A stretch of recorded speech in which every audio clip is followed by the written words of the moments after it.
getting started tonight. Good. I'm going to call this meeting to order. This special meeting of the Board of Directors. It's May 26, 2022. Let's call the roll, please. Director Roberson. Here. Director Anderson. Here. Director Mallet. Here. Director Riley. Here. Director Edwards. Here. Vice Chair Adams. Here. Chair Paul. Here. All directors are present. Thank you. Thank you. Let's stand for the Pledge of Allegiance. I pledge allegiance to the flag of the United States of America and to the republic for which it stands, one nation, under God, indivisible, with liberty and justice for all.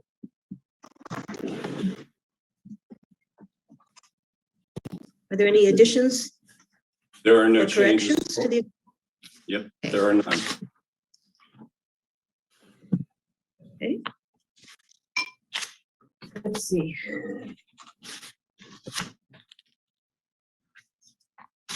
We do have one item on the right thing. One item on consent, and that's the minutes to the special and regular board meetings.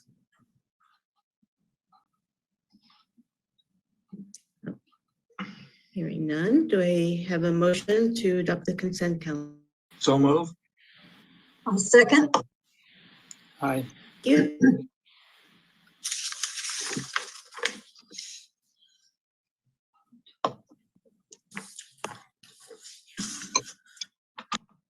And You call Joelle, you're muted. Oh, you're muted. Yeah, there we go. Okay, let's vote on the consent calendar Okay. motion. I'll take it out for a roll call vote. Director Edwards. Approval. Director Riley. Aye. Director Mallet. Yes. Director Anderson. Yes. Director Roberson. Aye. Vice Chair Adams. Aye. Chair Paul. Chair Paul. Yes, The motion passes on a vote of 7-0. is Joelle, it seems to be a Joelle's in as far as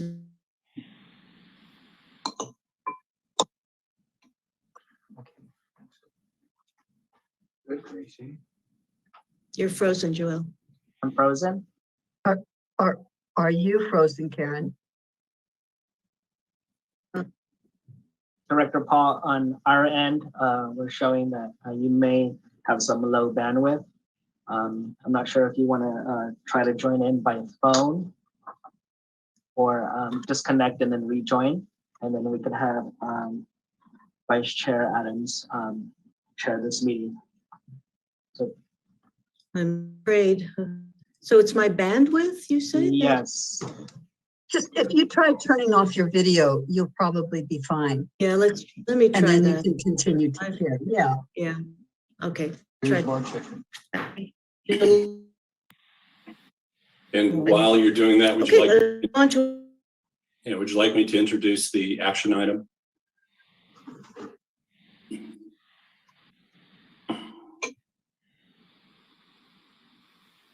I didn't hear what Dave said, and it's probably connection. For me? Yeah, I'll go ahead and introduce item 2. This is an action item.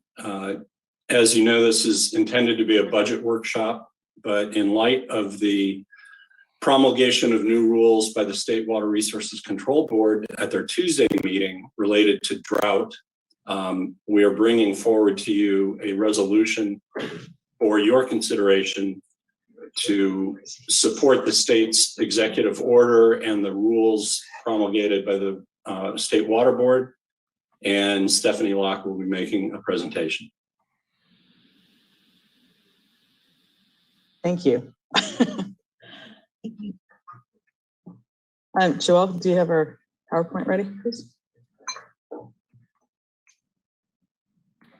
So this evening, the board will be considering adoption of Resolution 2022-15, triggering stage 2 water conservation in response to the State Water Board's order.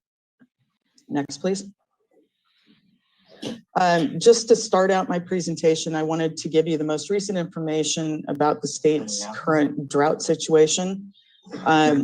This map came out earlier today and shows that basically the entire state of California is currently in severe or greater drought, according to the information that's provided here. There's obviously this big swath down in the middle of the San Joaquin Valley. Monterey County is for the most part in what is considered severe drought. Although locally, our situation, because we have local water supplies, is much different than a lot of the main part of the state that relies on snow melt and water coming from other state water projects. So along the coastline of California, many of the water agencies have basically stated that they're able to continue through the drought right now, that they don't have a water emergency, but the state has kind of requested that everybody message, get the word out, encourage people to save water. We don't know how long it's going to be that we have minimal rainfall during our winters, and everybody needs to be a part of this effort. Next. So March 28th of this year, Governor Newsom directed the State Water Resources Control Board to adopt emergency regulations by May 25th. And his executive order directed that each urban water supplier, and that is a defined term, CalAM is the urban water supplier for the Monterey Peninsula Water Management District. Our neighbor Marina Coast Water District is also an urban water supplier. They must submit a preliminary annual water supply and demand assessment to the state by June 1st. And he directed that they be required to implement stage 2 of their conservation plans and ban irrigation of non-functional turf in commercial, industrial, and institutional sectors, and included homeowner association common areas as part of that ban. Next. So the State Water Resource Control Board met Tuesday and adopted emergency water conservation regulations. Large suppliers must implement stage 2 by June 10th. And it also bans the irrigation of non-functional turf. As I mentioned in the previous slide, non-functional turf is ornamental grass. It's not regularly used for recreation purposes or community events. And this does not include sports fields. The ban does not include watering turf that's used for recreation or other community uses. And it also does not prevent irrigation of turf at residences or to maintain trees. So coming out of the last drought, I think that was one of the things we found was very important, is to maintain the health of our trees. And so if there are trees, they need to continue to be watered. Next. So the resolution that the board is considering this evening basically would move us to stage 2. We are always in stage 1 of our plan. That stage 1 is essentially our water waste prohibitions. And as I mentioned previously, that our local current supply conditions don't put us in a place where we have really a need to move to stage 2 at this time. We are doing it because of the state order. So resolution 2022-15 moves CalAM to stage 2, which is called a voluntary reduction in use. And it would be essentially using the regulatory trigger, which is that it was required by the state. The effective date would be June 1st, 2022, although it appears that the state, because they have to go through legal review of the resolution and rules that were adopted, will not actually trigger the stage 2 requirement for water suppliers until June 10th, although the ban on ornamental turf will take place as soon as the review has been completed. But we'd like to go ahead and move forward on June 1st. Staff has been coordinating with CalAm on implementing this plan, and Patrick Pills and Josh Stratton from CalAm are on our participant list this evening. And I also met with the Monterey County Hospitality Association this morning to kind of go over what our expectations are for our restaurant and hotel industry. And I will be working with them to move forward and get make sure everybody knows what is required. Next. So as I mentioned previously, we are always in stage 1, and stage 1 are water waste prohibitions. Examples, and I'm going to go through just a list of the most common water waste situations that we see: correctable leaks, breaks, and malfunctions. And in most cases, those are given a 72-hour notice that they need to correct within 72 hours. And if they do not correct the problem within 72 hours, then they would be cited as a water waste violation. Properties that allow over irrigation or water to run to waste down the gutter or sidewalks where you're irrigating, your spray may be over spraying and hitting the sidewalks or streets. That would be considered water waste. Washing hard surfaces such as driveways or sidewalks, except for health and safety concerns. And along that same line is power washing of sidewalks or other hard surfaces. Power washing is allowed if it's prepping for a paint job, or allowed because it is needed for cleaning up seagull remnants or something that would create a safety hazard or health hazard. Our rule has been in place. Irrigation is only allowed before 9 o'clock or after 5 o'clock, 2 days a week. Those days are Wednesdays and Saturdays. And there are some nuances to this. It's in our rule, and we will be providing more information to the public as part of our outreach in stage 2 as to what can be done and can't be done. Hand watering or car washing without a quick acting shut-off nozzle is also another requirement. Next. And then the discussion I had today with the hospitality industry, serving drinking water to any customer unless they actually request water is prohibited. Irrigating during rain or within 48 hours of measurable rainfall is prohibited.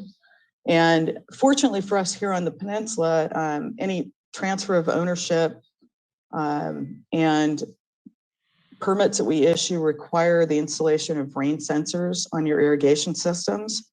And those rain sensors would shut down the irrigation system for that 48 hours after we have measurable precipitation. Hotels are required to have a towel and linen reuse program. And so we provide cards to the hotels and the restaurants that help them to implement these types of programs. And so we are coordinating with hospitality on that. If a non-residential use is not compliant with all of our water efficiency requirements, that would be considered water waste. And then finally, charity car washes are prohibited. Next.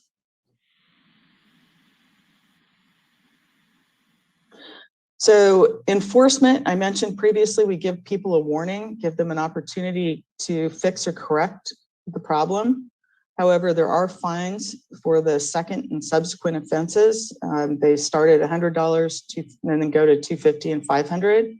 Large users receive a triple fine. And then there are additional actions if needed, such as putting in flow restrictors or taking legal action to try to abate the nuisance. Next. So for the public, this is always helpful, is if you see water waste, what do you do? Call the district office at 658-5601, We will respond to that complaint. Our office is open, of course, during normal business hours, but we do check our messages every day. You can always report to the district website at mpwmd.net.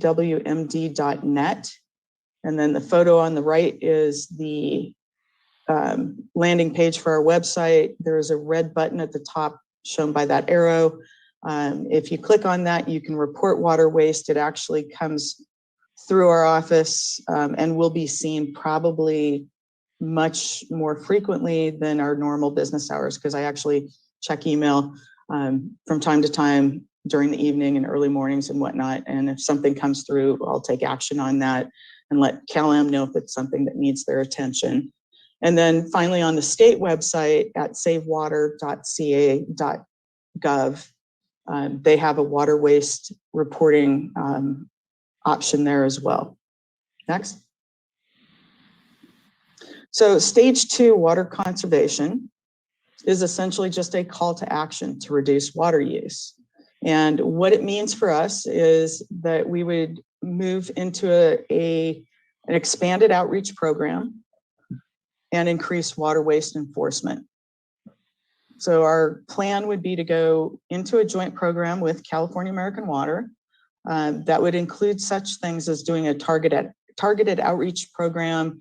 I've mentioned hospitality, but in looking at some of these areas that may have this ornamental turf that could be subject to that ban on irrigation, the cities, the schools, churches have areas that may be affected by that ban, and they need to be contacted about that and informed about what the rules are.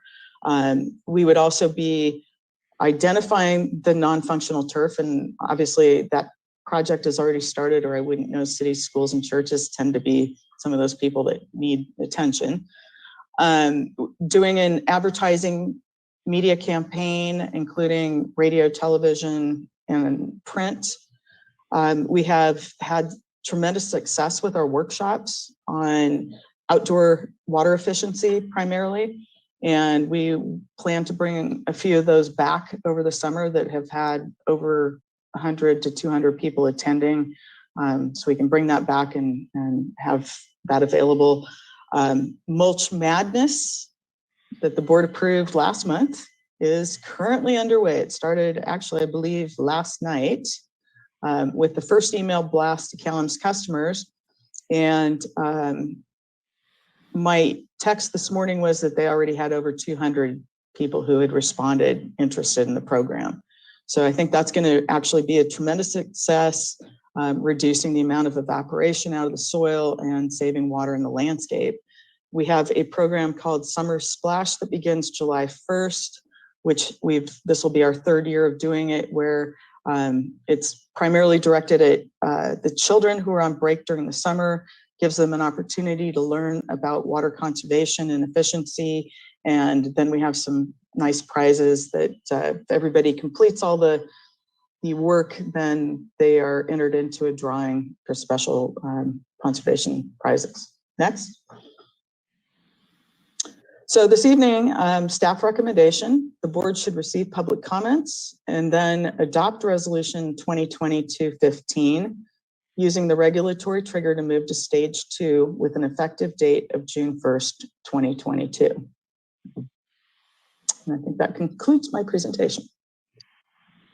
Karen, are you on the line and able to continue to chair the meeting? If I am, I heard Okay, every great. word. Thank you for checking. Can you all hear me? Yes. Yes. Okay. All right. So if my internet connection, yes. So I have 1 or 2 questions, but let's see first if other directors, yes, Mary. One of the things that I was thinking as you were doing your presentation, Stephanie, talking about the telephone number that will be promoted. I can't think of anything that's more frustrating to people when you feel like you're in an emergency situation and you leave a message. Is it possible, I don't know, Dave, if you would be able to arrange this, that we could have some sort of 24-hour or some sort of, at least over the weekend, full coverage on that telephone number? And you're muted as well, Dave. Oh, Dave, you're muted.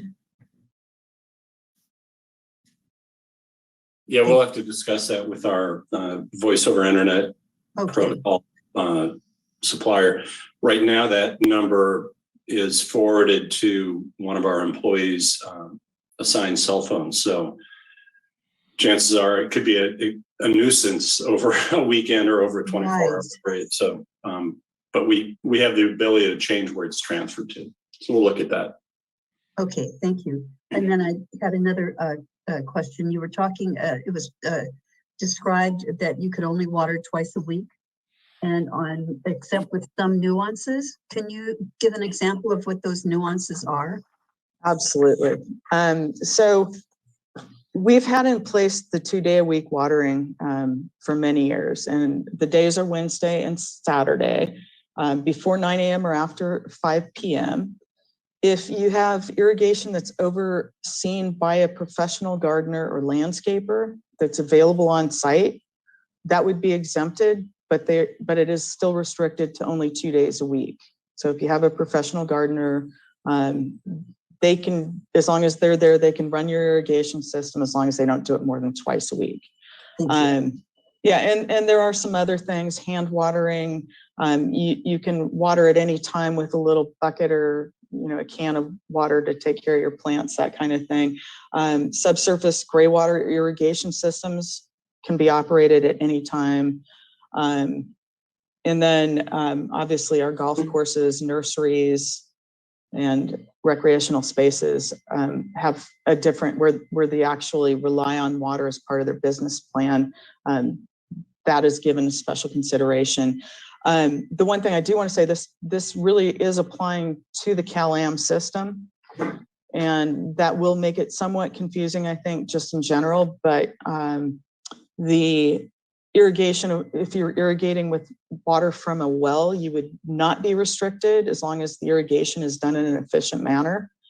And we've actually had in our plan for some time that if you do irrigate with either well or recycled water, it would be really helpful to have some kind of a notification, a sign or something that people could see that says this, this is not potable water for irrigation. The fairgrounds is one of those places. They use a well for irrigation. It's obviously green and people see the irrigation. So we get notifications from time to time about that.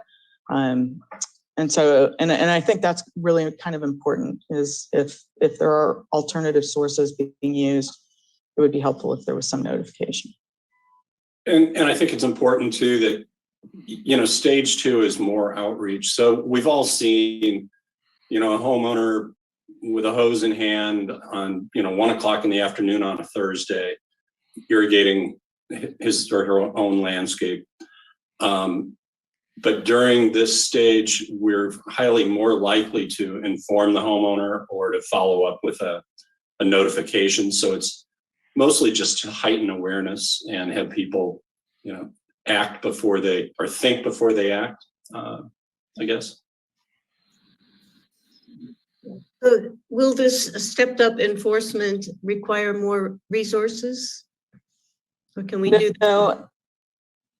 Well, so my plan right now is we have 2 inspectors that primarily have been focused on doing our permit finals and that kind of thing. During the pandemic, our focus was more on just trying to do the absolutely essential inspections. But the plan right now is to have them in the field more often and doing more enforcement on the commercial requirements that we started doing before we ended up in the shutdown mode. So we're going to get back out there with a primary focus on the hotels and restaurants, because that's where right now I think a lot of the education has kind of been forgotten as far as water service at the restaurants and some of those things. So we want to get back out, educate them, and then we're going to continue doing our systematic inspections of the commercial uses to make sure they comply with the best management practices. But there will be a bigger time constraint on some of the field staff following up on if somebody clicks our button on the homepage and enters in a water waste complaint, typically what we try to do is go confirm that in fact it's real. And then somebody has to sit down and do a letter, a one-time warning letter, or a fix-it ticket, if you will. So yeah, it'll shift the duties of some of our people. Thank you. Mayor Roberson. Thank you. Stephanie, thanks for the very clear report. So what we're dealing with is a statewide mandate, correct?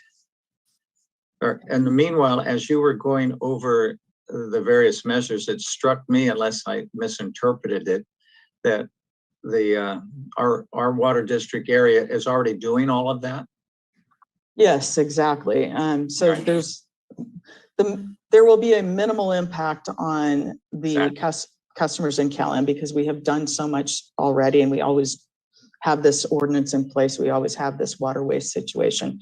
The big change is this ornamental landscaping, and then just committing to do some additional outreach and enforcement on the water waste. Yes, and as you pointed out, hospitality, I've noticed a little bit of slacking off at restaurants. They're also using plastic straws again, but you got to pick your battles. But my thought is, this is in my side of the business, we're constantly getting state mandates that go across the state without an understanding that every area is different. I don't know if this went through, if they understand in Sacramento that Santa Cruz and Monterey are probably role models of water conservation already. Then you look at Southern California, where 30 million people are served by the Metropolitan Water District, and their use went up 25% in March. And so is, other than, Mary already heard this today, other than driving me crazy, secondly, is there an understanding of the differentiation of different areas, or is one size fits all, which is my experience, what the state does all the time? No, actually, there's definitely recognition that there are some, as the state water board said, quote, super savers out there, Good. Including Santa Cruz. And although the water district didn't weigh in on this, we would fall into that same category. Nice. The final language from the adopted order is not out, and the regulation's not out at this point. It has to go through the legal review, but there may have been an exemption in there that basically would identify our area as one of those areas that could be exempt from it. But because of such minimal impact that this change to stage 2 does, I mean, I really think the message is support what's going on in the state. When, it doesn't hurt us to remind everybody that we all are in this together and we need to save water. Yes, and anecdotally, as I witness a lawn, what is that from an individual viewpoint? And so we even we're having the Memorial Day concert at Colton Hall, and you can take a look at our grass. We're cutting water. Well, one of the things is because utilities are expensive. So anything that we can do to let the state know, hey, we're doing our part, and go after the miscreants and leave us alone, that would be very, very helpful, I think. Thank you. Thank you. Director Riley. Yeah, a quick question. Where do cemeteries fall in the functional, non-functional turf? Whoa, that's a good question. I'm not entirely sure, actually, but I will say that the city cemetery is irrigated with water from Lake El Estero. So that is okay. The Catholic cemetery, I believe, is on Cal-Am, and that was not addressed in the hearing. Cemeteries were not talked about, so I will have to get better direction. Stephanie, the Pacific Grove Cemetery is also irrigated with reclaimed water. Correct. And I believe Seaside Cemetery is on a well. And golf courses? So there's only one golf course that remains on potable supply, and that's Old Del Monte. Everyone else is on either well water or recycled water. So exempted. Through the chair, Please. Stephanie, Seaside Municipal is in the district, so they on stage 2 too, right? So when I go down there and talk to them and tell them that they on stage 2 too, they won't be jumping down my throat. Yeah, the definition of an urban water provider for this purpose has a number of connections threshold, which I believe is 3,000. So they would be potentially exempt. They've done their best to try to mimic the rate tariffs of Cal-Am so that everything looks kind of the same. But I think they would actually have an exemption in this case. Okay, the reason I want to know, because if people call in after they hear this, Yeah. and they go out there in the Seaside Municipal area, I hope our people are willing to explain to them that they're not under this, even yeah. though they should voluntarily Mhm. be up under it, but they're exempt. Okay, thank you. Are there any other questions? Director Supervisor Adams. Thank you. Stephanie, since we're going to be going through this, have you considered doing another push for things like the shower timer and some of the tchotchkes that people can really benefit from? Absolutely. That's definitely something we're looking at. Like I said, we will be doing advertising and outreach. We've actually even talked about possibly bringing back our drought drive-through giveaway thing that we had back in 2015. So yeah, we'll be looking at several different things that we can do for outreach. That's great. And then Alvin, a question for you. Is the veteran cemetery, how is the veteran cemetery irrigated? That's over in Marina Coast area. Okay, thank you. Still, it would be good to know the answer to that. Are quick shut-off nozzles widely available? Yes, both the district and Cal-Am offer them free. And they're available in hardware stores and They're available, yes, definitely in the hardware stores, but we actually do give them out. So if somebody wanted to come by one of our offices, we would have those available. when our offices are open, and that's. No, we're open. We're open from 9 to 4 o'clock, Monday through Friday, and we have been since last July. And Cal-Am's offices are also open during those hours. Mhm. Good. Any other questions? We have before us a draft resolution that essentially expresses support for the State Water Resource Control Board proposed emergency regulations and adopting those measures for the district. So any questions or comments about that? You need to go to the public, I think, as you know, Chair. Yes. All right, so if you would like to make public comment on item number 2, please raise your hand. You see one raised hand. Directors, are you able to see my screen share here of the timer? Yes. All right, and at this time, I would like to invite Patrick. Patrick, when you're ready, please present your comment.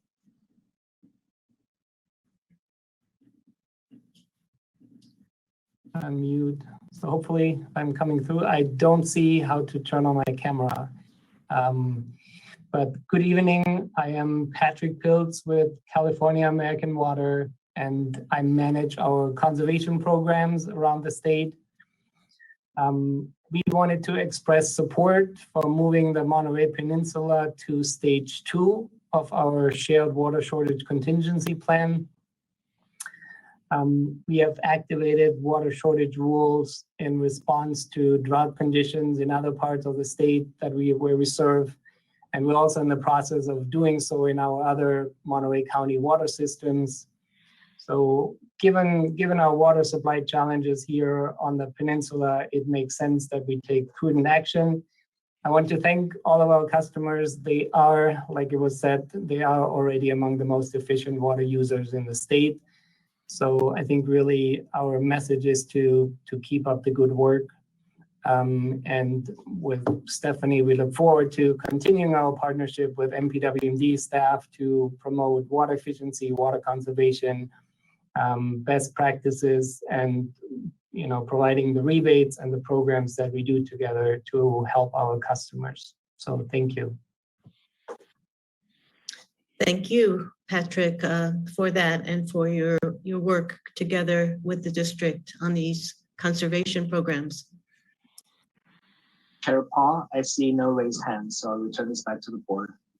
Okay. Any comments now on the resolution? If not, is there a motion to adopt it? Chair Paul, we have Director Oh. Riley. No, I move approval, but I have a curiosity question before the decision. Please go ahead.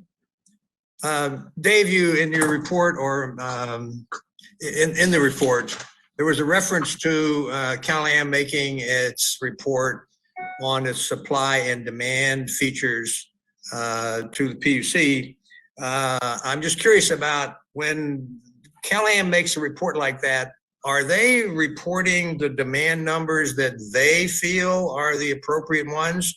Or are they reporting both numbers that seem to exist between the district and Cal-Am? No, it'll be their numbers, and this particular report is to go to the State Water Board. I'm sorry, okay. Yeah. And it's a little unclear exactly what's going to be reported, even though the date is a week away. And Stephanie, I believe the discussion was to make the report, it will identify many of the urban water systems who don't have a problem.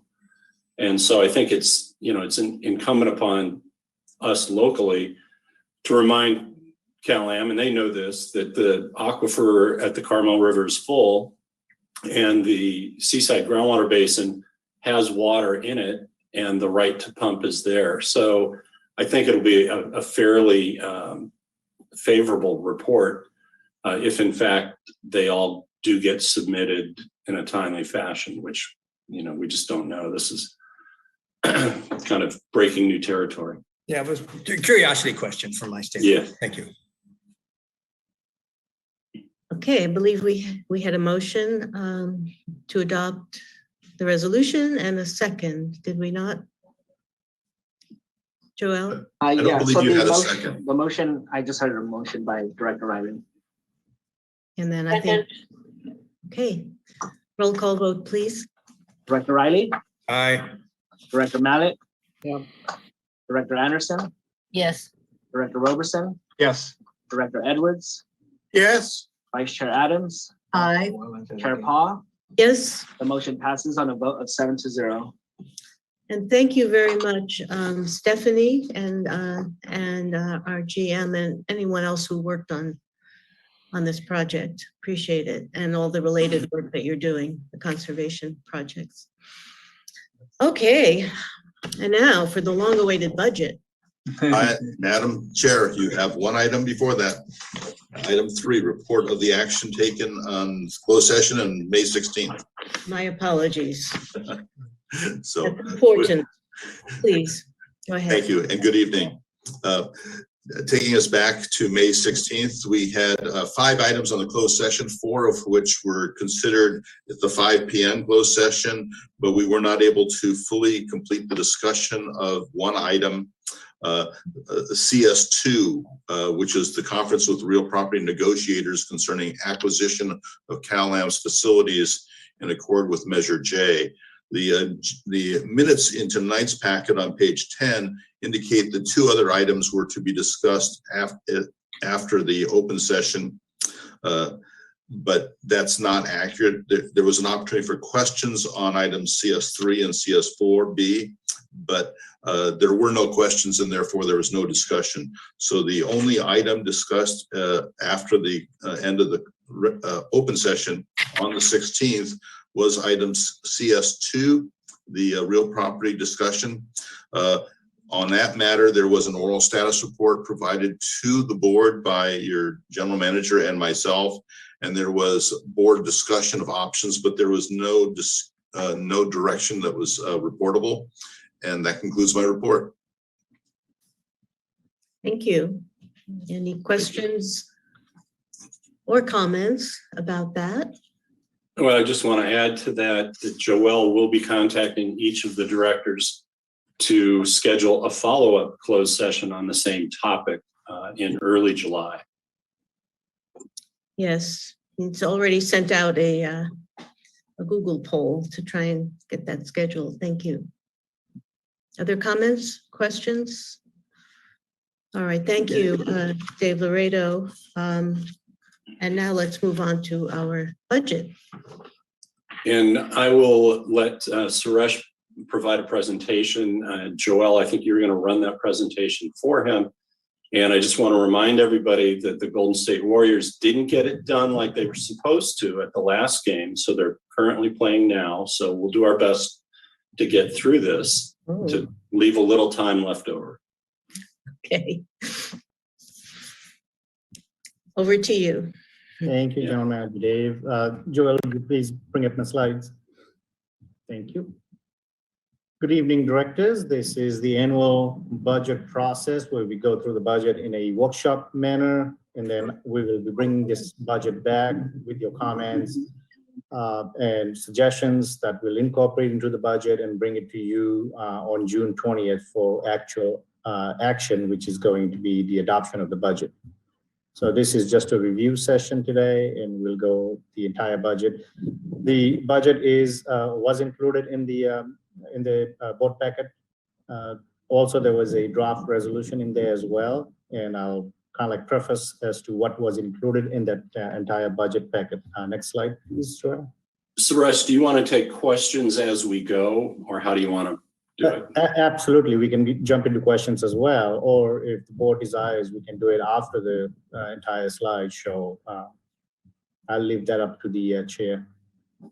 Okay. So the table of contents, we have the draft resolution in the budget itself, and that starts on page 1. The transmittal letter, which basically captures pretty much the budget in a summary format. It's on pages 3 through 5. We have the mission and vision on a 1 page. Then the expenditures we have from pages 7 to 11. There's different forms of expenditures in there, basically different setups. We have the division expenses. We have the cost center expenses. We have the comparison expenses, meaning we have 3-year comparisons to past years, and then the proposed budget. So all of that is captured in separate slides or separate piece of the budget. There's also the expenditure charts in there as well. Then from pages 12 through 15 are the project expenses. That's the big heavy hit area. That's where most of the big ticket items are, if it's related to a project. And so those are on pages 12 through 15.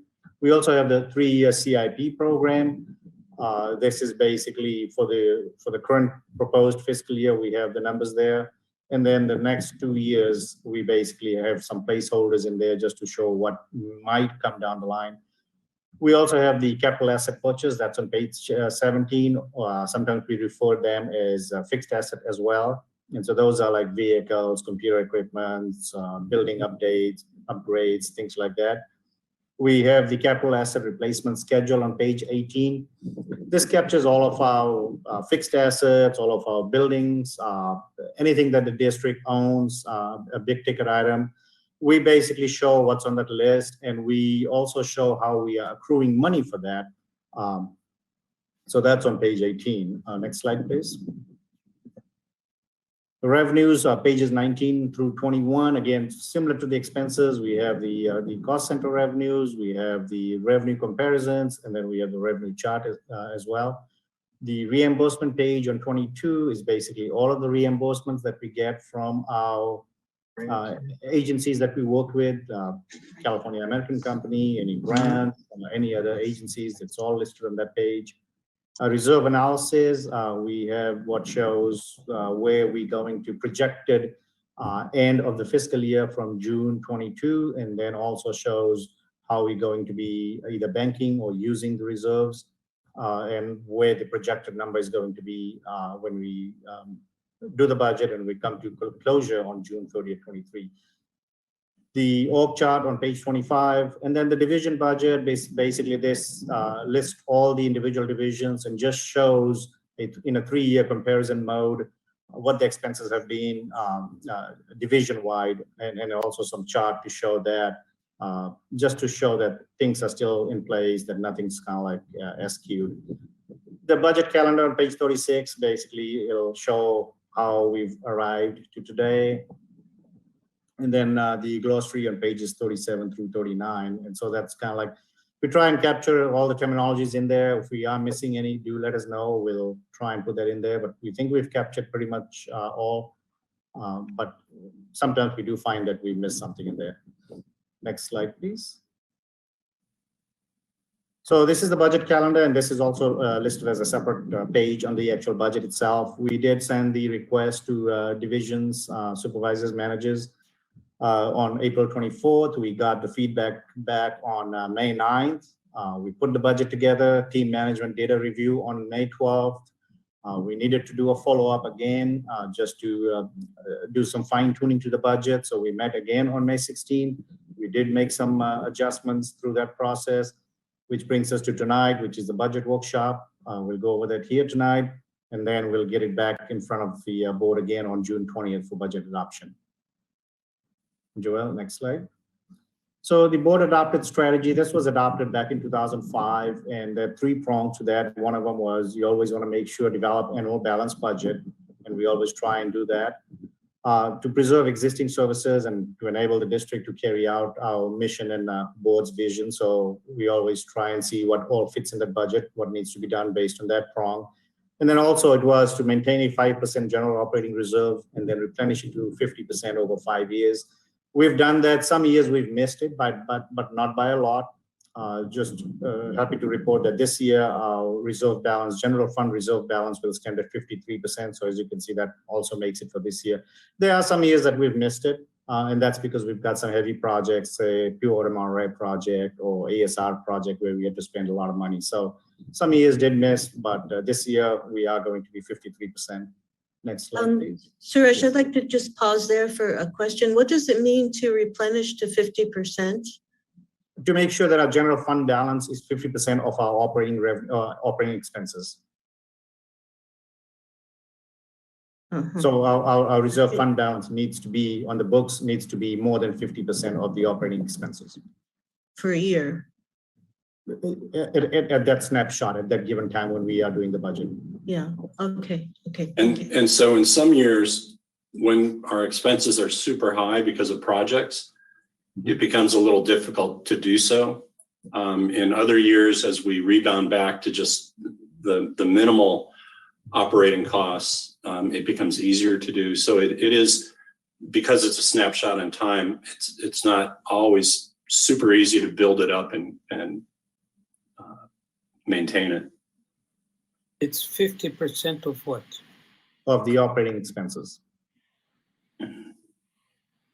So take for For 1 year period. Yeah, what would that be to, this year? Our operating expenses are roughly what? I believe it's 18, roughly about 18 or $19 million. Yeah. And simply the only reason why it's gone up now is because of the Pure Water Monterey project that is treated as a operating revenue and operating expenses. Uh-huh.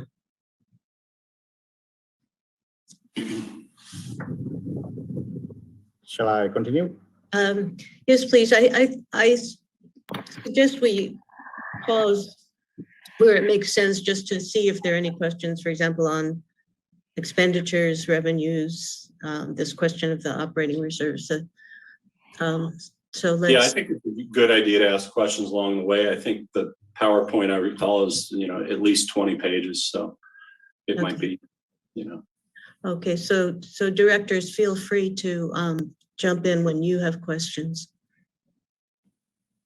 Yeah, and I guess we can also use the raise hand function, and Joel probably will be able to see that as well. So either way, we'll definitely address those. That's correct. I could see the raised hands.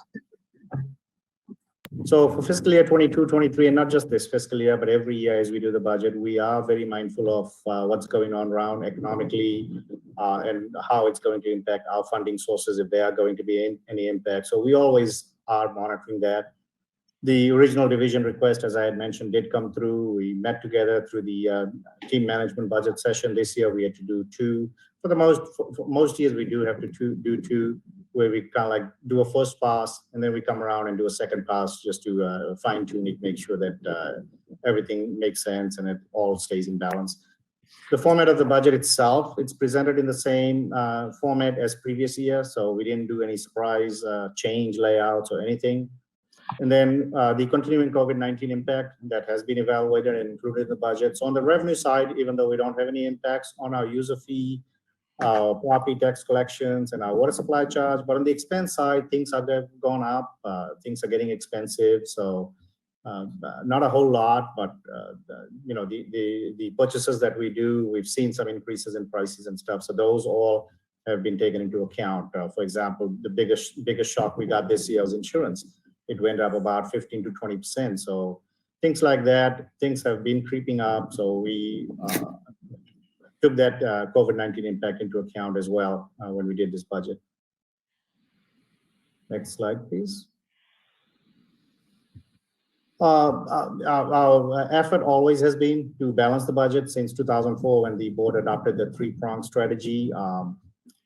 Most of the last few years, we were not able to balance the budget due to the PWM project and also the ASR projects as well. We also are using the reserve funds this year, but it's not a reserve. It's basically carryover reserve. So let me just explain a little bit on what carryover reserve is. So we've budgeted for items last fiscal year in 21-22. And let's say we don't complete the project, but it's already budgeted for. But what happens at the end of the year when we close out our books on June 30th, 22, all those projects that have not been completed, those numbers get rolled over into our general reserve fund.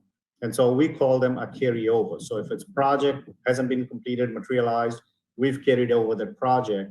And so even though it sits in the reserve fund, we draw it out in the proposed fiscal year 22-23. So that is technically it's use of reserves, but it is the carryover project. So that's where the use of reserves comes in to balance the budget for this fiscal year. And you'll see the number is, I believe, $1.3 million or something, and we'll go over that when I start showing the numbers.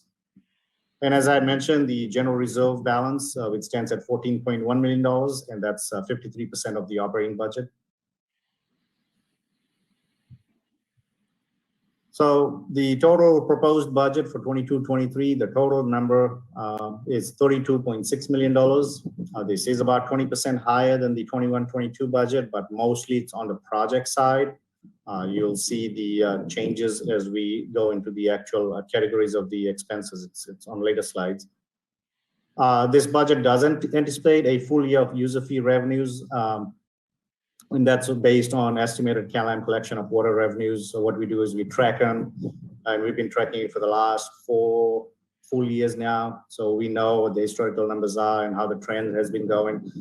So we've been pretty good with that, but sometimes we do have to come and make some adjustments during the media process. So we'll continue to monitor the collection. And if there are any adjustments that's necessary, we will definitely do that through the media budget process. This budget also includes a full year of water supply charge. We have not made any adjustments to that through the media process. We do monitor those, but the revenue stream for water supply charge is fairly consistent. We have not had to do any adjustments on that. So we feel it's the same for this year as well. Whatever we budget, we feel the collection is going to be very close to the budget number. A full year of property tax revenue, we'll monitor that as well. There have been changes for that some years, so we'll continue to monitor collections and see where it leads us to. And that is tied, the property tax revenues are tied to the property values as well. So it does go up depending on where the market dictates for that. This budget does include the full year of Pure Water Monterey water sales numbers. It's $12.2 million that we are going to be collecting on the revenue side, and the same offset, $12.2 million, is going to be on the expense side. So we'll monitor and make adjustments for all of the revenue lines. If any of them are over budgeted or under budgeted, we'll definitely bring them during the mid-year budget process. Director Anderson, I see your hand raised. Yes, I'm curious. well, this is gonna mean that I haven't paid enough attention to my bill, but have the rates changed on the CalAm bills because of the Pure Water Monterey water costs? Yes, it happens annually. And it's based on a total budget for the project and an estimated number of acre feet. And so in June of every year, CalAm files what's called an advice letter. And then typically 30 days later, that surcharge, that purchase water surcharge is added to the CalAm bill. So then it remains intact for the remainder of the year. So you'll be seeing a new purchase water surcharge probably on or about July 1st. And this will be the first year that we'll have 3,500 acre feet all year. Is that right? The year that we're just about to finish, June 30th, will have 3,500 acre feet. So the estimated price of water was based on that full contract amount. Okay, thank you. Next slide, Joel. We are going to continue outsourcing the following services: information technology and GIS. We have successfully done that for the last 3.5, 4 years. For GIS, I believe, yeah, it's about the same for both of them. So 3.5, 4 years, and it seems to work well. So we'll continue doing the outsourcing of that, and there's some savings for that, roughly about $200,000 a year. Next slide, please. So these are some of the large budgeted expenses that are included, and this is actually included in the project expenses sheet that's included in the draft budget. ASR, there's some site work there. That bill is going to be about $325,000 for this fiscal year. The operation of ASR phase 1, that's going to be $792,000, but that's fully reimbursed by California American Water ratepayers. So that's a revenue neutral for the district, comes in and goes out. Local water projects, this is a carryover line from last fiscal year. When I say last fiscal year, it's 21-22 that we are just about to complete. $157,000.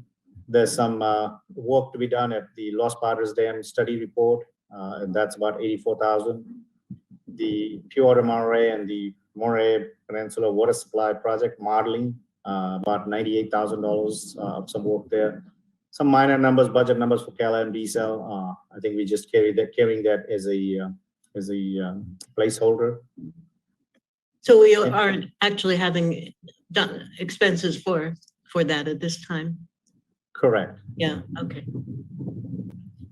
Continuing on the large budgeted expenses for the Pure Water Monterey project related expenses, the operating reserve, this is the water that we have to bank as per the water purchase agreement. And so we're going to have to buy and store the water in the ground, and that's going to be about $1.2 million for this fiscal year. The water purchase, as I had mentioned on the revenue side, $12.2 million. Here's the water purchase on the cost side, $12.2 million. And then some expansion cost. This is the Pure Water Monterey expansion related project. The ticket for that is about $1 million for this fiscal year. So Can we just stop there for a second? I'm sorry to interrupt you, Suresh, just to remind all of us and the public what those expenses are for the expansion that the district is investing in that. Oh, just the third bullet, yeah. So we are participating as the 75% contributor at pre-construction costs. So it's expected that the actual cost of the project will be funded through a federal loan called the WIFIA program. But getting to that point, there is 90% design, bid documents, and environmental and permitting work that still needs to get complete. And so that $1 million represents our estimate of about 75% based on budget numbers that we saw from Monterey One Water. Thank you. Thank you. Okay, could move on. More project on the large expenses budget. So there's a placeholder for near-term production capacity, $1.7 million. some measured, Monterey Water System Measure J work, 150,000. That number is incorrect. That is a Yeah, I think it typo. was, yeah, I think it was supposed to be 500,000. 500,000, correct. Correct. It Which- doesn't change the budget. The budget does have $500,000. This is my PowerPoint slide that I just transposed the numbers. So the Monterey Water System Measure J work is going to be $500,000 for this year. Updated seaside modeling, 75,000. Water allocation process, 75,000. And I'll pause there. I guess we'll talk more. Yeah, about let's pause right there. I want to talk about that first item. This is a placeholder for a concept that we've started discussions with both the city of Seaside and California American Water on. And you've heard the discussion about the use of ASR well number 1 as a production well or extraction well. And one of the things we're eyeballing is a near-term replacement well. But the project would come to you as a board at whatever point it's a little more fully formed. But we did put money in there for that purpose. That's at 1.75 million, first bullet point.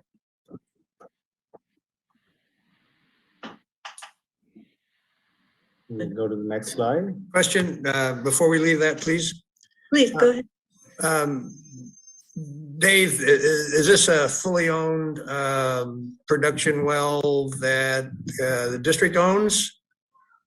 Well, so that's a lot of the discussion being had. There's need by the city of Seaside to potentially replace their well number 4. There's need by us in conjunction with Cal-Am to increase production capacity, at least for the next 3 years. And so it could be the type of thing that we cost share and then turn over ownership eventually.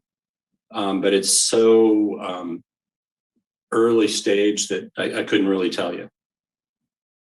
Okay, well, just thanks for explaining it a little more, because I didn't quite understand the production capacity. Was it the district's production capacity? Was it a shared production capacity? That's, thank you. Okay. Yeah, and as you can imagine, you know, we fully embrace our position on ASR well number 1 and the need to limit it as a production well, because, you know, we want to ensure the long-term success of Pure Water Monterey. Mhm. But we also feel the need for the community to have access to water. And while we're looking at ASR well number 4, as well as connecting the Cal-Am Peralta well to the Monterey pipeline, this might be something else that could fill an interim or near-term need.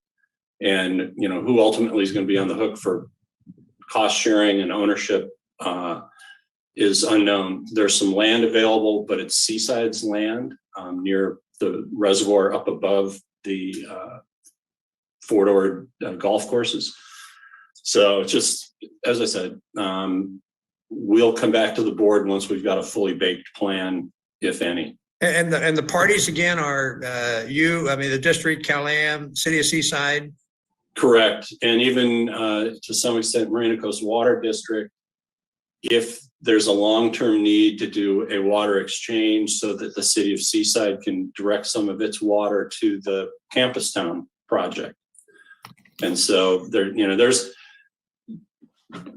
several needs in that area, and their long-term is different than short-term. And, you know, because ultimately the Pure Water Monterey expansion has 4 extraction wells in it, but it's kind of like, how do you get from here to there and still get the full dose of Pure Water Monterey injected water? And so we've got a near-term need we'd like to help solve. Marina Coast and Seaside have a longer-term need they'd like to solve. And this is a placeholder allocation anyway, or appropriation. Yeah. Yeah, okay, thank you. Through the chair, if I may, could you go back to that last slide? Please. Okay, Monterey Water System Measure J work, 150,000. No, 500,000. It is that's not all that you need that you put up on that chart that you showed us about what work else need to be done. Yeah, on that that's list. Yeah, you're correct, Director Edwards. It's and Suresh pointed out that it's a typo only in this presentation, that it's correct in the budget in your staff note. And so I think the number that we showed you in the pyramid chart added up to about 440,000 or 450,000. And the actual placeholder in the proposed budget is 500,000. So this was. Go ahead. Yeah. I would like to see that corrected. That's a better number because I want to. And it's done. Corrected. Well, because I want to show the public that Yep. this is work that we're gonna have to vote on and it had to be done, but it's in the budget. You know, when I seen that, what I heard earlier, I was worried about it. But if I see that number in there, I might can continue on. But thank you for making that correction. So this is on this page, we have the day-to-day program-related activities, the fish rearing facility and related fish rescue activities. In the budget itself, it's 387,500. The riparian and other erosion control activities, 48,500, and hydrologic monitoring, it's 224,100. On the project expenses budget itself, you'll see a listing of all of the items that makes up these amounts. So we have the items listed, then we have a subtotal for all of these activities, and that's how you'll be able to track it to those to see what exactly is involved in each of those. But this is the day-to-day program-related activities. We also have the design and construction, and it's not water intake system. It's the rearing channel work. It's $750,000 in the budget. We have grant-funded IRWM project round 1 and also round 2. It's $3.4 million, and that's reimbursed. We have the conservation-related activities, $402,000, and then we have the conservation rebates for $400,000, and that's again reimbursed by California American Ratepayers. So, any questions on any of those? What is IRW? Yeah. Integrated regional. Yep. Integrated regional water management. And so integrated regional water management program was established across the entire state, where geographic regions are lumped together as regional planning groups. And in this particular case, we act as the program lead. Most recently, we did not have a project of the districts, but we had projects for Marina Coast Water District, City of Seaside, I think, stormwater, City of Monterey, rather, stormwater, and so forth. So we act as the local Monterey Bay coordinator for this. And every time there's a water bond at the state, so like Proposition 50, Proposition 80 something, which I've now forgotten, and then most recently Proposition 1 about 5 years ago, always allocates a chunk of its big capital raise to the regional program. And so each region either competes for the money, or in our case, we managed to get all of the regional participants to sign an agreement to proportionally share in the proceeds. So we go through these cycles where the projects are prioritized and ranked, and then successful projects are funded. And so we receive the money from the state and distribute the money to the local agencies, and occasionally ourselves. We've had projects of our own. But yeah, that's what that program is. Thank you. Director Riley? I just want to add that this is one of the wonderful things I think that the district does, and does very well. And it puts us in a kind of a steering position, leadership position for the process, as well as the criteria that gets discussed with across a broad network of interests. And I'm just really pleased that that the district has gotten this position, this project. Anyway, I'm just very pleased that the district does this. I just want to add that. Thank you. Yeah, and actually to follow up on that, there is a push right now to kind of shift the IRWM planning group's focus to climate resiliency. And so it's unclear whether the district's going to want to stay in that lead position because the project overlap may not be everything that we think it is. So, you know, when the funding sources change and the type of projects change, we will need to look at our role in this again. But it's something that we've actually been proud of to coordinate. And, you know, there's a certain satisfaction in those particular cycles when the district doesn't have a project that got ranked or funded, and we just simply put it all together and then distributed the funds. So yeah, it's been a good role for us.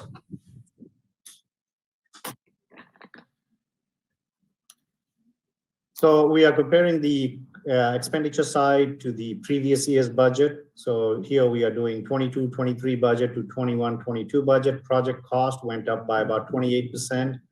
Most of those costs are related to a new addition of the project, $1.8 million, the water supply. Pure Water Monterey project cost also went up. The water purchase itself went from $9.7 million in fiscal year 21-22 to $12.2 million.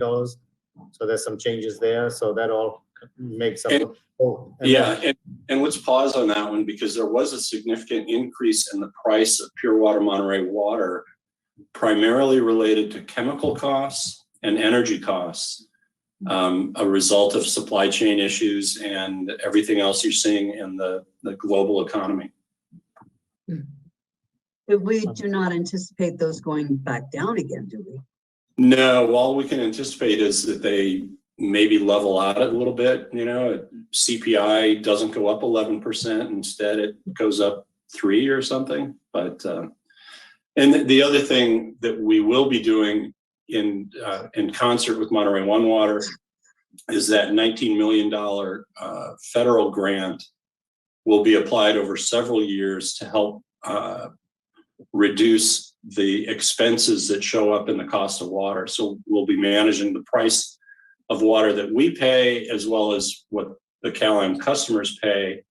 You know, that surcharge that Director Anderson asked about earlier, using some federal grant dollars, as well as a little piece of those federal grant monies coming directly back to the district for expenditures we've made on the project.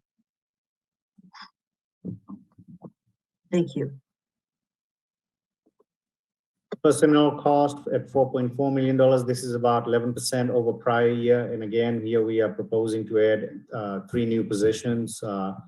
2 will go augment GMO's office. One of them is a financial analyst type of position. The other one is a outreach position. Although the offset for the outreach position will be hiring an in-house person, and then the offset is the consulting cost that goes down. So it's kind of like sort of not totally neutral, but it doesn't increase that much.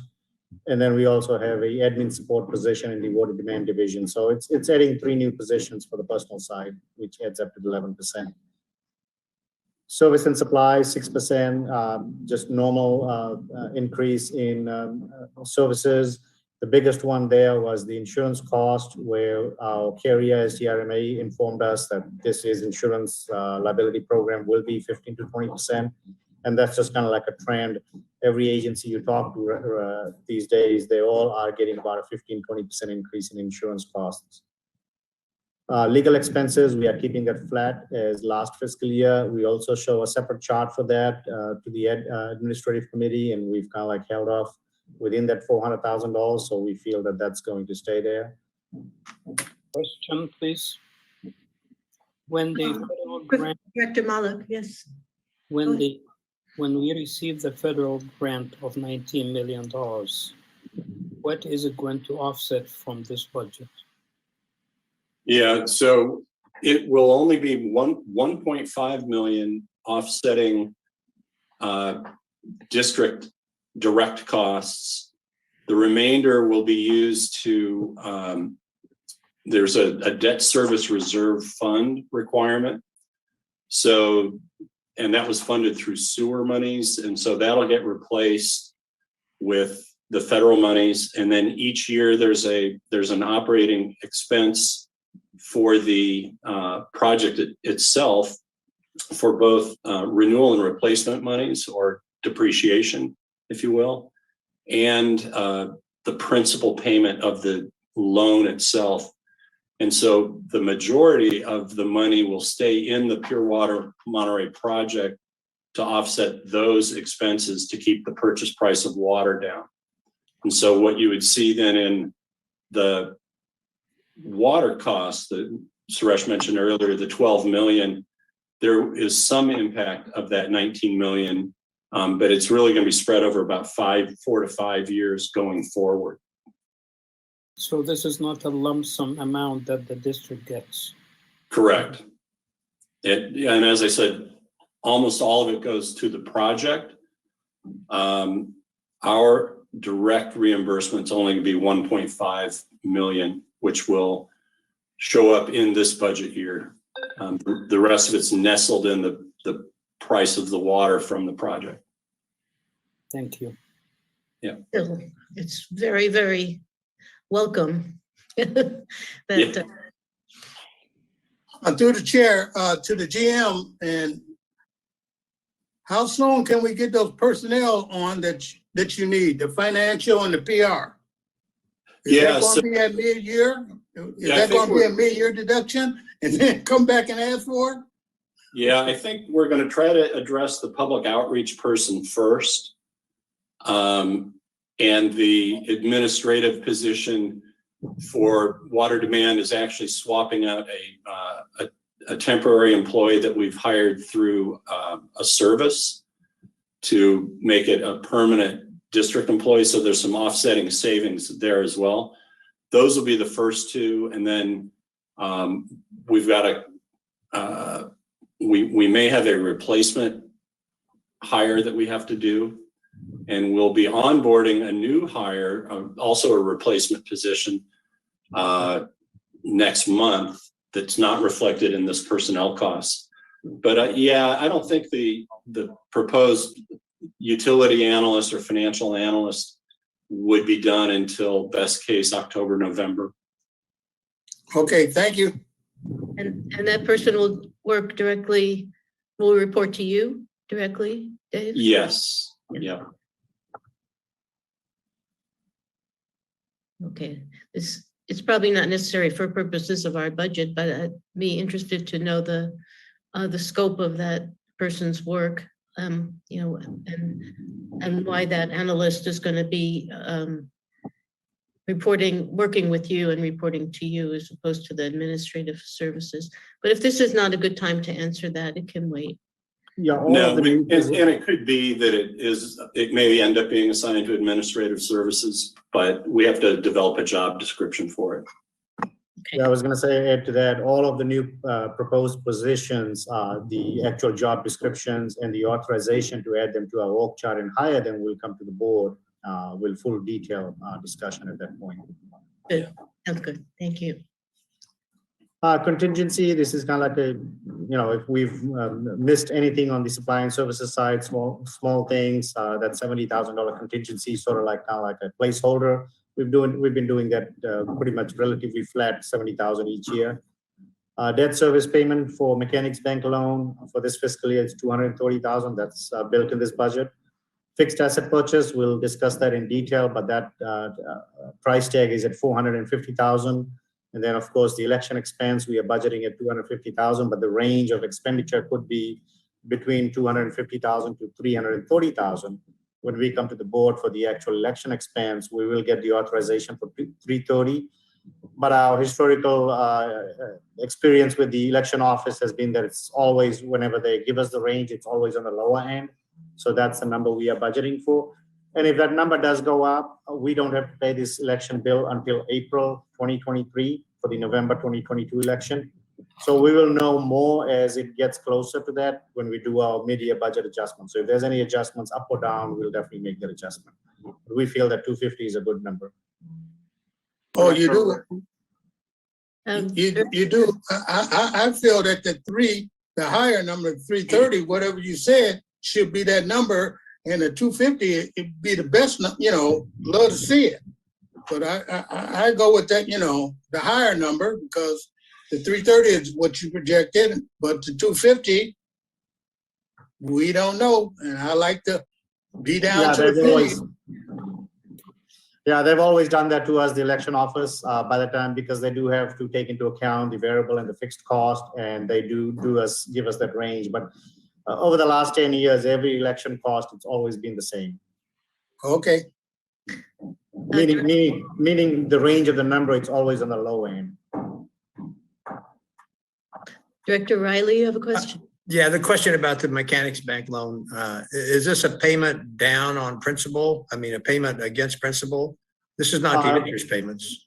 No, it's both combined. So 100,000 is the principal and 130,000 is the interest. And then we are also setting aside, you'll see later on in the slides, additional $500,000 towards the prepayment of the loan. Okay, I did see the later numbers too, and that's why I was asking. Thank you. Yeah, this is the P&I. So general reserve, when we balance the budget, and again, we categorize the carryover line item as not really a use of reserve per se, because it's a carryover of the numbers. But when we balance the budget, the $260,000 basically is a general reserve that we, when we do the calculation, that's what comes out to be the general reserve that's going to be banked for this fiscal year. We are setting aside money for the pension reserve again this fiscal year and OPEB. We've been doing that for the last 4 years. This is going to be the 5th year. So those numbers are adding up about 500,000 for the pension, and OPEB is going to have 500,000 as well. We'll definitely be coming probably this year to the board to say how we want to use on the pension side. We've got some ideas that we'll share with the board at that time, a separate action item. But we've been kind of like, did the seed money, and we've been continuing to do that 100,000 each year, and it seems to work fine.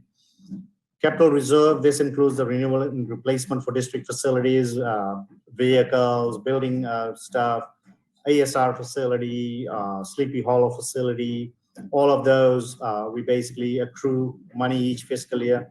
And so this year's accrual is going to be $408,000, and we have a separate sheet that's attached in the budget itself that shows how we arrived at $408,000. There's a calculation for that. And then the Mechanics Bank prepayment reserve that Director Riley was just talking about. So this is where the $500,000 is setting aside. Again, this is just setting aside. We'll bring it to the board again and ask the board's permission to go ahead and pay it down as a prepayment towards the Mechanics Bank. We did make one prepayment last fiscal year of $500,000. So we're banking this again, and we'll be coming in after August or September. Once the budget is adopted in June, then we'll do a separate action item to the board. No, it will still leave us with a balloon payment requirement towards the end of next fiscal year, on the order of about $2 million. So it's not as if we've completely prepaid it. But when can you talk about refinancing it? Do we have to wait till the end, or can we start early? Well, our intent is to start early. We were much more excited about possibly refinancing it before the recent interest rate hikes.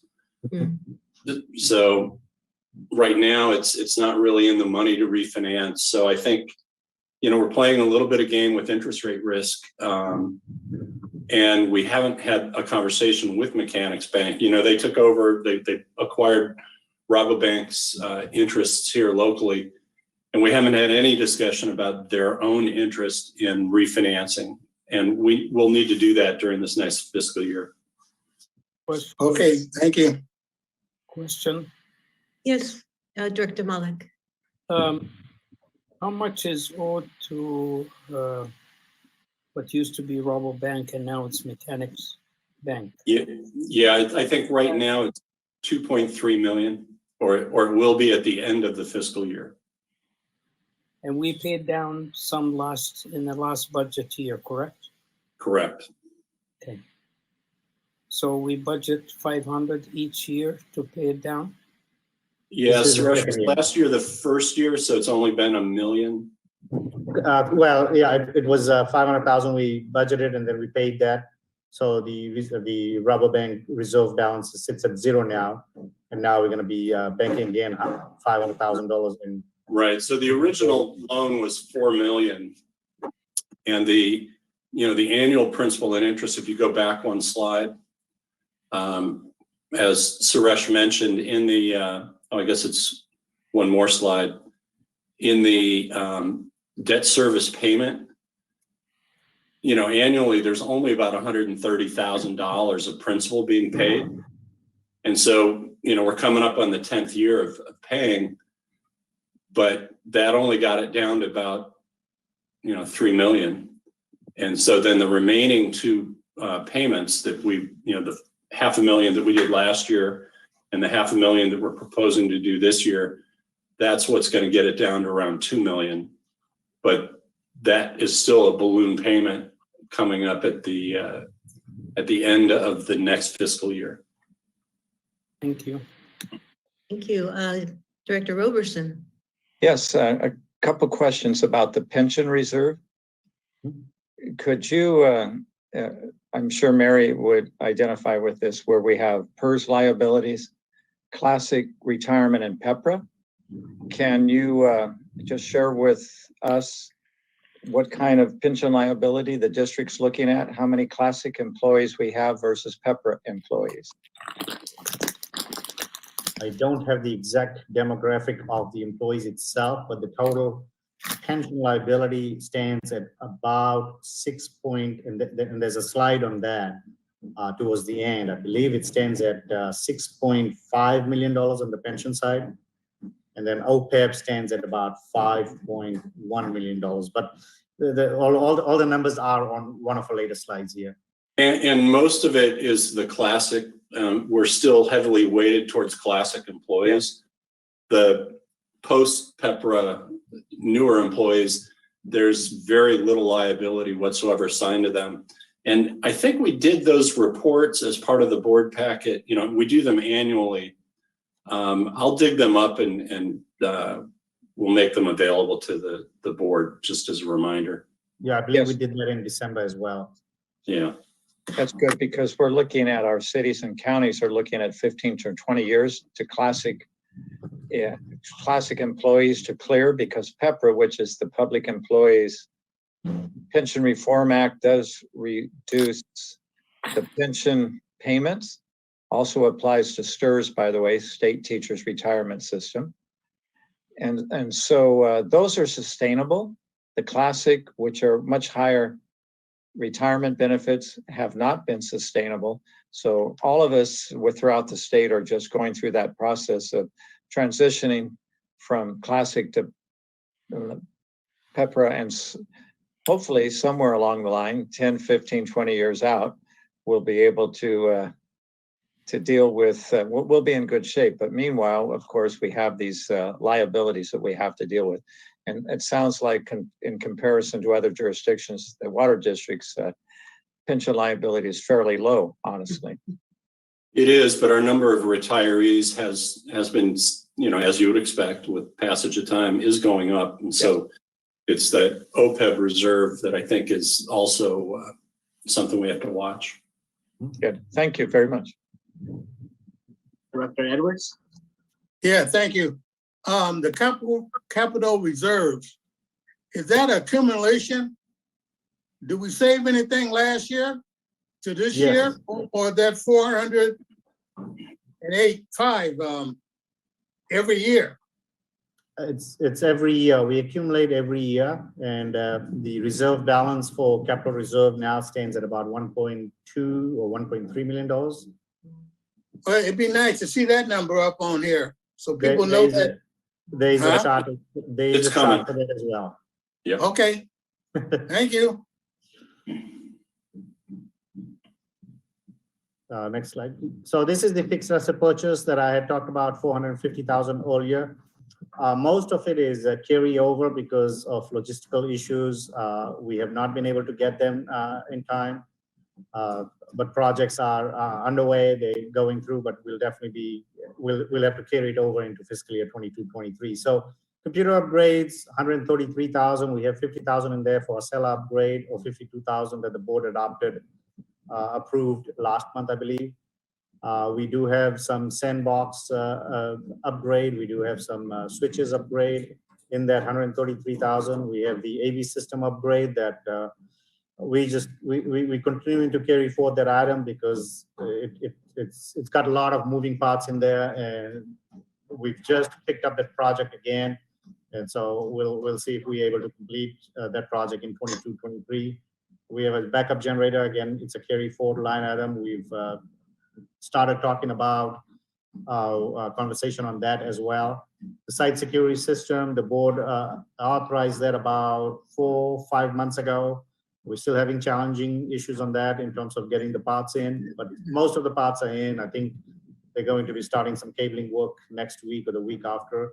And the vehicle replacement, 2 are replacement for this fiscal year. One is for this, the fiscal year that we are in. The board approved that last month, I believe.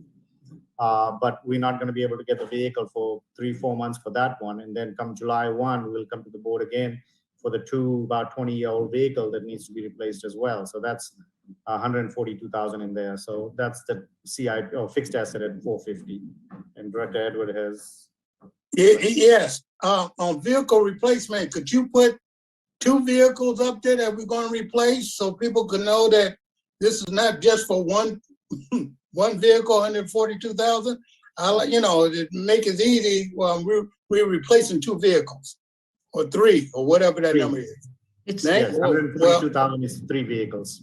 Well, I think they would love to see that, and they probably think that's a good deal for us. They see that number up there. Thank you. We'll definitely do that. Yeah, let's see how fast Joel's hands are. Put in parentheses 3, Joel. There you go. Thank you. Brilliant. Done.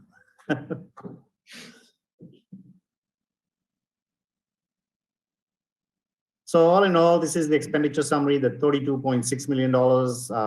As you can see, 22% of the budget itself is the project-related expenses.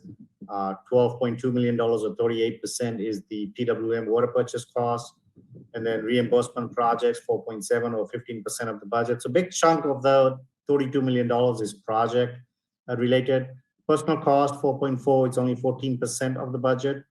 And then we have service and supplies and some of the other line items there, smaller line items. But majority of the 32% is either project, PWM water sales, or reimbursement projects. Joel, next slide. Now we turn our focus onto the revenue side. We are budgeting user fee at $5.5 million. This year's user fee, we had come through mid-year budget adjustment. We feel it's going to be about 5.3, but again, with the water rates and looking at the trend line, we feel 5.5 for next fiscal year. Water supply charge, relatively flat every year at 3.4, and it comes, whatever we budget, the actual comes right close to that. Property tax, 2.5, that's based on historical trend again. This year's number was 2.3, so that's going up by 200,000. PWM water sales, direct pass-through, but as I had mentioned, $9.7 million was for 21-22. $12.2 million is for 22-23. Capacity fee is basically just an estimate.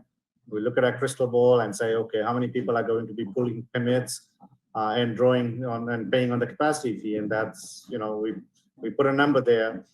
And sometimes we're relatively close to that. Sometimes we are high, sometimes we are low, but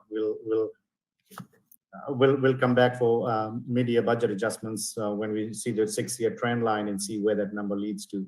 And same thing with the permit fee. It's basically just, basing it on an estimate and seeing how many people are going to be paying us for the permit fee for that year. Interest revenue is going down, and that's because for about 2 years, our rates had been going down. Now it's picking up again, but we are locked into some lower interest rate CDs. And LAIF doesn't just raise the rate overnight. It takes a long term for LAIF to get the rates up again. So we feel the 80,000 number. Last fiscal year was 130,000. So just to give you an idea, it's going down a little bit. Other revenues is just a placeholder for reimbursements. Sometimes we get insurance checks. Sometimes we get some other kind of checks, like people buying, paying for boat CDs or paying for boat packets, things like that. So small number there. So all in all, this is our district revenue, meaning we call them as operating revenues, and that's $24.3 million. Next slide, Joel. So this is looking at the reimbursement revenue now, and CalAm reimbursement stands at close to $1.2 million, and this is for the rebates. It's for the ASR reimbursement as well. There are two grants plugged in the budget, the IRWM round 1, round 2 grants. So that stands at $3.4 million on the revenue side. Other reimbursements are people paying for direct WDS permitting, water distribution system permitting. And so those are the reimbursement costs in there. Water master reimbursement, we do some work for the water master. We have an agreement with them, and so they reimburse us for all the costs that we spend. That's $39 million reclamation project. We do the billing for them, so there's some staff reimbursement that they do for that. So that's about $20,000. And then the legal recording reimbursement. This is the deed restriction line for customers. When we do that, they reimburse us for the recording and the legal fees. So that's about $36,000. And then here's the one we were all talking about, the Pure Water Monterey reimbursement. This is that one-time $1.5 million reimbursement out of that $19 million that we'll get. So that reimbursement revenue brings it to 6.2. I'm sure it took a lot of work to get that grant. Well done. Director Anderson? Yeah, I just have a quick question on the last one that I can't seem to remember this. What is the capacity fee? What exactly is that? Right. So, and I don't know if Stephanie is still on, but basically when a project comes through and the project developer needs or gets a water release form from the city for additional water, based on. I'll answer if you want. Yeah, there you are. Okay, good. Here. Yeah, the capacity fee is a fee charged when a permit applicant uses the jurisdiction's water allocation. So the last was the Peralta allocation. It's also charged for use of entitlement water for instance, the City of Pacific Grove's entitlement or Pebble Beach entitlement water. And it is a fee that was established in, I believe it was 1985, that is adjusted every July 1st. And it's just literally based on the water from certain water sources. If the permit completely offsets the new demand by different on-site credits, then there is no capacity fee. Thank you.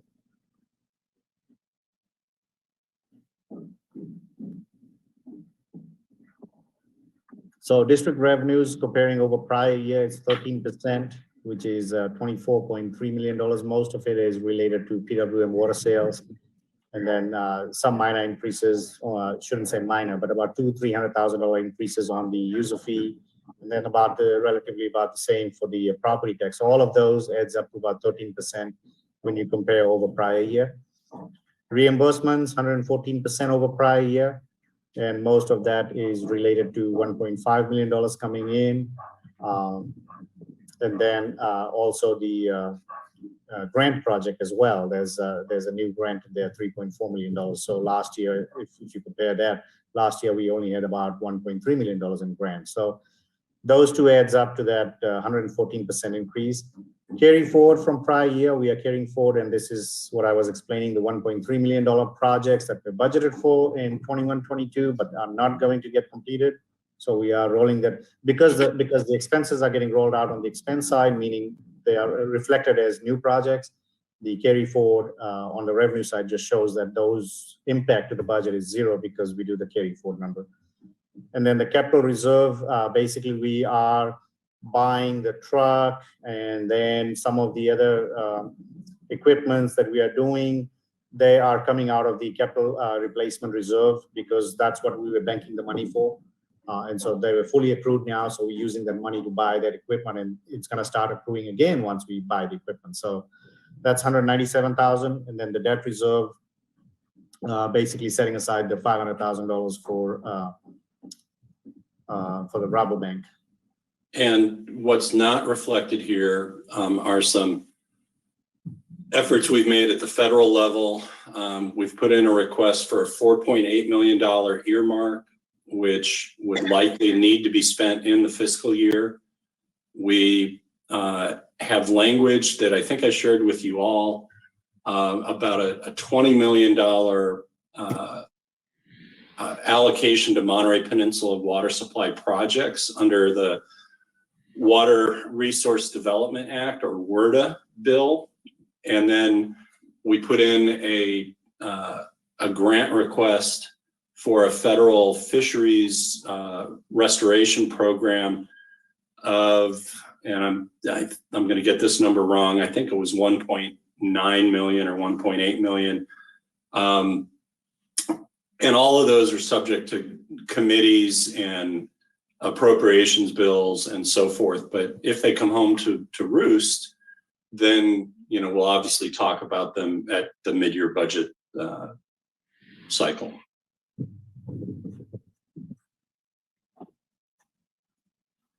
Next slide, Joel. So this is the revenue summary, the $32.7 million budget. As you can see, 10% comes from the water supply charge, 8% or $2.5 million from property tax, and then PWM water sales, 37%, which is 12.2. The carry forward number 4%, and then the reimbursable projects at $2.8 million, which is 9% of the budget. And then there's grants there, which is the light purple shade on the left-hand side, $2.4 million at 11%. And then another big piece is the user fee, $5.5 million, which is 17% of the budget. So those are the big slices of the pie for the revenue side.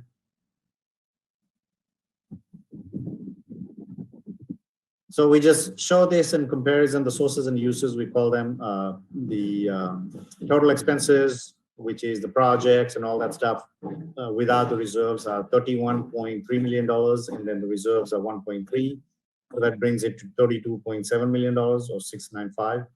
And then the district revenues, 24.3, as we showed in the detail, and then the reimbursements, 6.2. And then the carry forward in reserves again at a little over $2 million. So that makes that $32.6 million. We kind of like just show how they were all put together to match up the revenues to the expenses. Here, what we show, we like to show a 5-year revenue summary. We also have one for expenses as well. We just like to show that we are not out of line. If you can see, without the purple, we were relatively flat for the last 5 years on the revenue side. Purple is the water supply, PWM water sales. So when that hit us, yeah, that's going up. But without that, the rest of the numbers were fairly stable, fairly consistent. So it's not like our revenue was jumping up and down all over the place. Next slide, Joel. And then on the expenses side, again, the top blue one is the PWM water purchase. But apart from that, the remainder of it, the somewhat fairly level, except for the project expenses, and that's because as project expenses come in, some year it's a little bit high, some year it's a little bit low. So apart from that, the other numbers like the salaries, the benefits, operating expenses, professional fees, all of those remain relatively flat, again, on a 5-year historical trend. This is the analysis of the reserves. We basically show, Director Edwards had asked about the capital reserve. That's where it shows that we did some mid-year adjustments, and we are expecting to close the year June 30th, 2022 with the numbers on the left-hand side, $18.3 million in total. And then the one that's kind of like highlighted or shaded out, that's what is included in this proposed budget. So we are saying that we are going to be closing the year June 30th, 23 with those numbers. So no change in litigation insurance, but the capital reserve, yeah, we're adding some money and we are also taking out some money. There's no change in flood drought, no change in debt reserve. Pension and OPEB, as I had mentioned, each year we are setting aside 100,000 each, so 200,000 in total for both of them combined. So that's going to go to $1 million. Mechanics Bank, it's going to have $500,000 in that reserve line. And then the operating reserve, which is going to change from 15.1 to 14.1. And so all in all, the total expected reserve balance at June 30th, 23 stands at $18.1 million. And that last line at the very bottom says operating reserve ending balance is projected to be 53% of the operating budget. Yeah, and we may end up tapping the flood/drought reserve for some of these drought activities. We have budgeted outreach monies in the regular water demand budget, but going back to 2015, 16, when we did the Save Water Go Blue campaign, it was entirely funded out of the flood drought reserve. So we may come to you with a request for that purpose.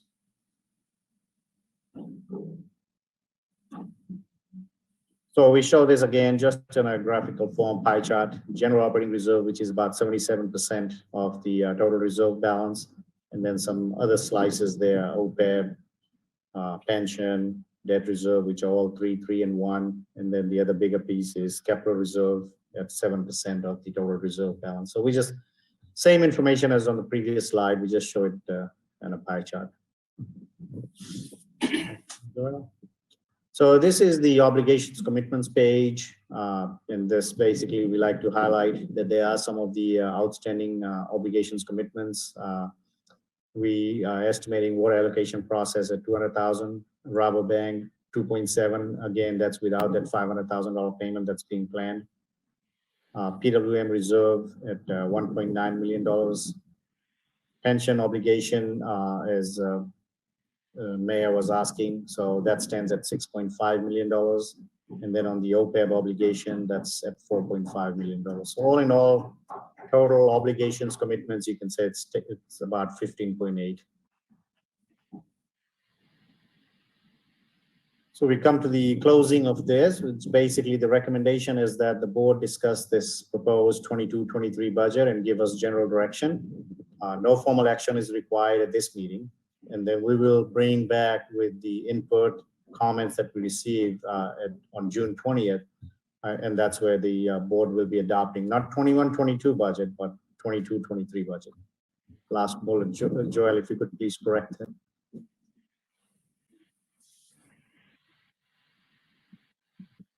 The last bullet should read, oops. No, previous slide.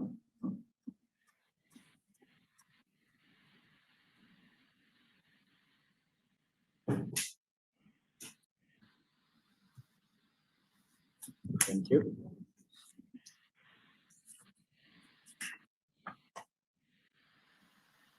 All right. So were there any questions that, as you staff worked on the developing the budget, were there any particular big questions or concerns that you wanted to bring to the board's attention? One thing I noticed in the portion of the packet about the district's org charts and the job descriptions, that one of the missions of in the GM's office was to develop a secure, dependable revenue stream for the district, and that surprised me to see that. So what was the thinking behind that? Yeah, so that's a holdover from about 10 years ago, 11 years ago. Suresh was hired to the district in July of 2012. And I was hired to the district in September of 2012. Did I get that right? 2012? 2011. Yeah, 2011 for both. Yeah, for both. And within weeks, we realized that the district had budgeted its user fee consistently higher than its actual receipts. And the district had lost its user fee through some Public Utilities Commission proceedings, Mhm. and that they had been spending reserves rather than reducing their expenditures. Right. And Hmm. yeah, and so that particular phrase or goal was brought in 2012, and we went through a Prop 218 revenue raise process. It was actually a bit ugly at the time because we issued furlough notices or reduction in force notices, noting that we had no intention of firing personnel, but the path that we were on, we might run out of money before we could continue to pay the personnel. And so we went through a real difficult period where we had to fix, right the ship, so to speak. And then it was kind of Suresh and I saying, never again, let's develop a secure revenue stream. So we went and we developed that water supply charge. We went to the Supreme Court over the user fee, brought the user fee back. And then we went to the board 4 years ago with a proposal to not immediately sunset the water supply charge because we were doing projects, and we felt that it was in the district's interest to collect more money than live on a shoestring. And so we've kind of turned the district around, if you will, because we focused on reliable sources of revenue that could be better predicted, and it speaks to Suresh's financial acumen and focus, and a little bit to my kind of damn the torpedoes attitude when I got in here. But Suresh and I were very like-minded. That's a holdover. Okay, well, that's, two of you have achieved quite a lot in that time. And I guess that holdover language can be retired, maybe. Oh, I would think so. We never anticipated that there would be a successful Measure J with some unpredictable expenses to it as well. So, we've been a little hesitant to just simply sunset or reduce some of our revenue sources until projects are over and Measure J is better clarified. So. Makes sense to me. All right, directors, Director Ryan.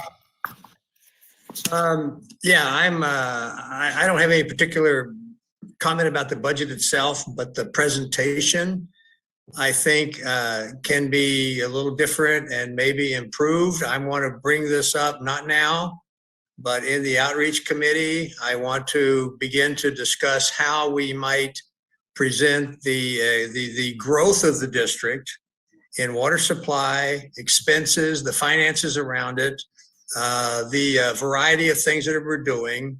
But I didn't like, well, and there's been a substantial increase in the size. I mean, just the last chart, about 2 charts ago, where the bar chart was showing this accelerated size of our budget, all related to water supply.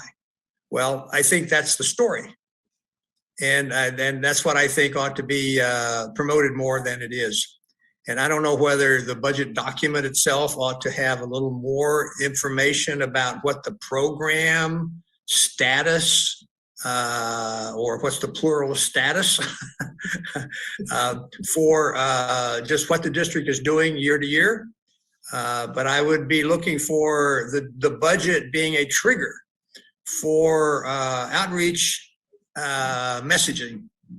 And I just want to look at that. I just want to put you kind of on notice that this is kind of a matter that I want to discuss more I just hope we can do that. Just look at the bar chart, it's an enormous growth in the expenditure level for this district, but it's directly related to our mission and to our success. And I think that message ought to be out there a little more than just than the way it is right now. And I just want to put everybody kind of a little bit on notice that that's going to be an agenda matter for me to pursue. I will be pursuing this. That's all I'm saying. Yeah. And it's terrific. I mean, it's terrific. I'm not saying anything wrong. I'm just saying there's more messaging here than kind of, okay. And I think that's a very, very good point that we will take a look at, because many agencies use their budget document as an opportunity to tell a story. And, you may all have forgotten, but we've spent about 15, almost 16 million out of pocket, non-reimbursed on the capital costs of Pure Water Monterey. And that's 12 million for the base project, 3.7-ish for the deep injection well number 4, and then $1 million in this budget for the expansion. And so we've expended on capital projects that have produced water. And then now what you're seeing is, 12 million in this budget for the purchase of water that's, ultimately offset by CalAm rates and the purchase water surcharge. But it is a really good story at some pretty big levels. And I don't think we do a good enough job taking advantage of this document to explain that transition. Well, it's a really good point. I agree. We can do something with this. So let's look ahead how to do that. We can talk about it in the public outreach committee perhaps, but it is the story. As I was noticing that the expenditures chart, and what is growing a lot is the water supply, the investment in water supply. And we've got the water coming in now. So it's a really good point. We should follow up on it. Other comments? Oh, I totally agree. And I've been thinking that for a while, just reading our agendas and looking at what the district is doing. There's a huge amount that we're doing for this community. And I don't think people know, and I think they need to know, just to reflect what we offer to the community. And it's very important that we let them know what we've done. Very important. So yes, thumbs up, George. Yeah. All right. We got to figure out how to make that real. No, I mean, I'm sure that it's a lot of work just to provide the information that Suresh gives us that we need to have, but taking it to another level would be to have it tell the story of this is what the district does for the public, and this is how much money it costs, but this is what we spend the money on. This is what your user fee and so on. This is what we're doing with that money. So that's a really important point, and I think we can do it. Yeah, we got 3.5 weeks till we need to adopt a document. Well, I mean, we don't have to put it all on this one document. I mean, and maybe some changes could be made to this document to take some steps in that direction. We don't have to put it all. I think it's probably a longer term effort that'll be. There'll be other work products too, I think, related to that goal. You don't have to do it all over, is what from my point of view. Other comments? We can't put this document out. It's way too detailed it's a great story, and it's got to be told simply and directly, and I think it can be. Yeah. Yeah. Supervisor Adams, did you want to say something? No. Nope, I'm good. Thank you very much. I just am agreeing with everything that you're saying. I think it's like telling the story. And I think we need to jack up the way we do it. And that's, the numbers are great. Suresh has done a beautiful job. He and Dave clearly are a good pair with this. But we just need to jazz up how we reflect it to the public. Mhm.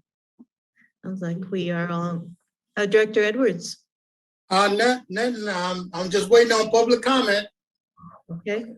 hear from the public and call it a night, and I'll bark next month. All right, there are very few members of the public. Let's see. Yeah, so Well, if you would like to make public comment on item number 4, please raise your hand. Chair Paul, I see no raised hands. two very loyal and faithful members of the public, but thank you for caring about this part of our work. With your help, you're part of it too.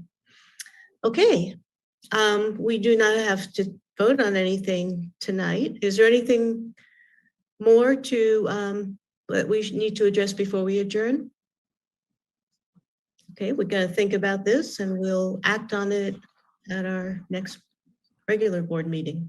Yeah, and go ahead, don't use a reply all feature, but if you have questions about what you've seen as you kind of contemplate the presentation that you've just been given, send off an email copying Suresh and myself, and we'll try to get you answers so that we'll make it easier for your June meeting.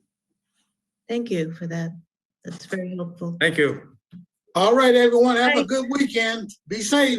Meeting adjourned. Bye-bye. Good night, everyone. Bye-bye. Recording stopped.